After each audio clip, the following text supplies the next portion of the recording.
Hello everyone. Welcome back to my channel. This is Vishalakshi. ఈరోజు నేను వేరుశనగ పప్పు చట్నీ చేస్తున్నానండి. అదేనండి పలుకులు, పల్లీలు అంటారు కదా అవే.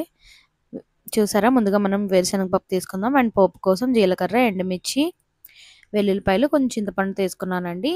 కడాయి పెట్టేసుకుని 1 స్పూన్ ఆయిల్ వేసుకుని వేరుశనగ పప్పు వేయించుకుంటున్నాను. ఆయిల్ వేయడం వల్ల మనం త్వరగా వేగిపోతాయి అన్నమాట. వేగిపోయి పక్కకు తీసుకొని ఇప్పుడు మనం తీసుకున్న పోపు సామాన్లు కూడా వేయించుకుందాం.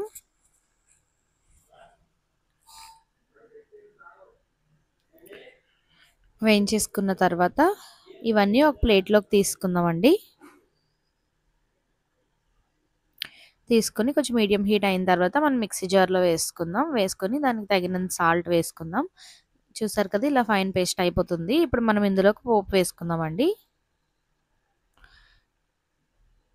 దానికోసం ఎండుమిర్చి, జీలకర్ర, ఆవాలు, కరివేపాకు తీసుకున్నాను, పప్పు సామాన్లు. అండ్ అయిపోయింది, ఇందులో వేసుకుందాం. అంతేనండి, చాలా ఈజీ అండ్ క్విక్ చట్నీ అండి ఇది. అన్నిటిలో చాలా సూపర్గా ఉంటుంది. నేనైతే మా ఇంట్లో ఈరోజు ఊతప్పం వేస్తున్నాను. ఇది ఇడ్లీ, దోస, ఊతప్పం, ఇంకా వడ అన్నిటిలోకి చాలా బాగుంటుందండి. అండ్ చాలా క్విక్గా కూడా అయిపోతుంది. చాలా టేస్టీగా కూడా ఉంటుందండి. చూస్తున్నారు కదా, ఈరోజు రెసిపీ ఇది. అండ్ మీకు కూడా నచ్చినట్లయితే please subscribe my channel. Thank you అండి. Thank you for watching.